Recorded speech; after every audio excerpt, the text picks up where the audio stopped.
The interesting part about you is that you have a background in wellness tech as well, and you have a background in corporations, and you've done some big things in the corporate world. And yet there is this body mind, this Shaolin ancient tradition upon you as well. How do you meld the two? Because I find that is, somewhat challenging for people to stay connected to technology yet meditate, to quiet their mind yet everything's busy on their phone and using technology, and you become addicted to one and you release the other in a sense. How do you meld that and balance it out as someone who has an appreciation of both sides? I think a key element is discipline, but we very often associate discipline with a kind of negative connotation. To be disciplined is a synonym for being punished, when in fact, the discipline is in some way the greatest enabler. For example, most people like money, not because of the pieces of paper, but because it's a very powerful enabler. It enables you to get material things, experiences, safety, and so on. Um, well, discipline is in some way the greatest enabler. It either enables you, if you apply yourself with discipline to your project or your career or whatever, it probably enables you also to get more money, which is this other secondary enabler that I mentioned. So discipline viewed as a very powerful and very positive enabler, it's a way to create habits. And the discipline actually usually needs to be applied only at the beginning of the habit forming. And then the habit becomes just a natural part of who you are. So, I have moments of, let's call it, contemplation or meditation every day. And I intersperse them throughout the day in a very organic, natural way. They are not big moments. They might be a few minutes, or they might be longer if I'm, on a Sunday hiking in the mountains.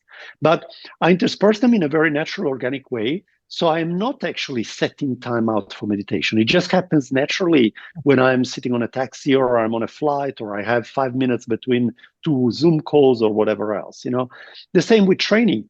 I, through discipline, learned to wake up earlier, and I created a big buffer in the morning, which allows me to start the day in a very positive, powerful way by engaging the body first, which also creates a kind of big energy boost for the whole day, both in terms of physical energy and mental health energy. So I wake up earlier in the morning, and automatically I have a big buffer zone of a couple of hours before I have to actually get going with the daily tasks. And in those couple of hours, of course, you can do many, many, many things in terms of training and practices or whatever else. So I think it's a matter of structuring it very naturally throughout the day. Start with a little discipline, make small commitments, don't impose on yourself, some kind of drastic life change. And then slowly, as those small commitments become natural, the habit no longer will even need the discipline. I'm interested. You speak about, having this organic sort of shifting, a little bit dynamic in some ways, ability to intersperse these mindfulness practices. And you have this, you say, a focus somewhat on morning routine in some ways. Let's just call it that. I don't know if it's a routine. That's what I'm trying to get at here. Because you look at some of the most, let's say, successful or healthy people, and the way they start their day is incredibly important. Most of us start our day where we get up a little bit late. We either go directly to coffee to wake us up because we didn't sleep well, or we lean over and start perusing our phone and get into a sympathetic nervous state and stressed already about emails that may have came in overnight. Not exactly the healthiest way to get started. So how do you, Walter, as a Shaolin monk, start your day? Is it routine? Is it 30 minutes meditation, 30 minutes movement? Or is it also, like you said, more organic based on how you're feeling? I would say that the morning is very structured, although, as I said, I don't have an application of discipline because it comes totally natural to me, having done it for many, many, many years, for Mm, more than 30 years. But my morning usually starts with physical training.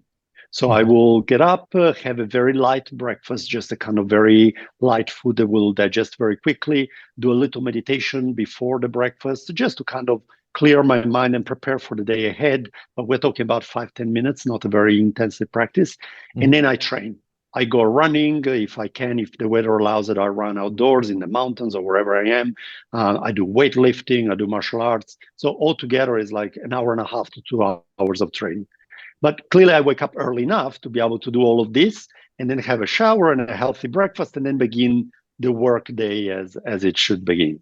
And I think that one of the most powerful habits, you've already mentioned that a lot of people that tend to be very driven in what they are pursuing have this habit, is to wake up earlier in the day. which, however, should not mean to sleep less. I'm a big proponent of quality sleep and quantity also of sleep. Then, of course, it's variable subjectively to within a reasonable range. So if you wake up at 6 a.m. or at 5 a.m. to do your practices, clearly you have to go to bed earlier. Absolutely. No, I think that's one of the things that high performers miss. It's that balance of also understanding that your performance can't stay high forever if you don't have adequate rest and regeneration, which is sleep. That's when it happens. Now, a big portion of what you mentioned there was this outdoors. You're in the Swiss Alps. These are all being closer to nature. A lot of people nowadays are the opposite. They live in cities. I myself lived 20 years in New York City, one of the largest cities, in the world. And, I noticed that it wasn't always the most beneficial to my health, and that sometimes you don't have that connection to nature. What do you tell to people in those scenarios that are living in a city, which is going to be higher levels of stress in general, less connection probably to nature, a little bit more of a hectic lifestyle? How does one find the balance within such a, you could say, chaotic state? Look, where there is a will, there is a way. I'm very often in cities for business reasons, and Hmm. I find that actually fascinating to run through the early morning streets in the city. When they're almost deserted, Mm, and the city is almost an organism waking up. And I observe this organism waking up almost as if the city is a living being. And I think there is something very fascinating in that.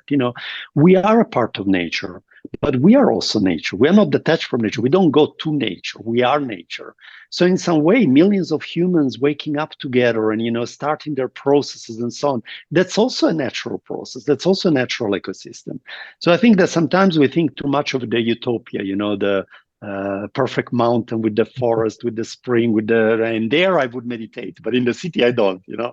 Or when people tell me, oh, in the temple I would feel so serene in the temple. Okay, go to the temple, train 7 hours a day, sleep on a hard plank of wood with no heating, and then tell me how serene you are feeling. Yeah. So we always think of the grass greener on the other side. I think we have very blessed lives as long as we are healthy enough and we can do something. It's already a tremendous blessing. And then it's a matter of using that blessing, Yeah. in doing our best. And the first person that we should do our best for is ourselves. We should optimize ourselves because if we let our health decay, whether it's physical or mental or overall energy state, we're automatically less of a father, of a mother, of a manager, of a whatever we are in life, whatever roles we play in life. So we have a kind of duty and responsibility to ourselves and to those we love and we interact with to optimize ourselves and to take care of ourselves, to be our best selves that we can be.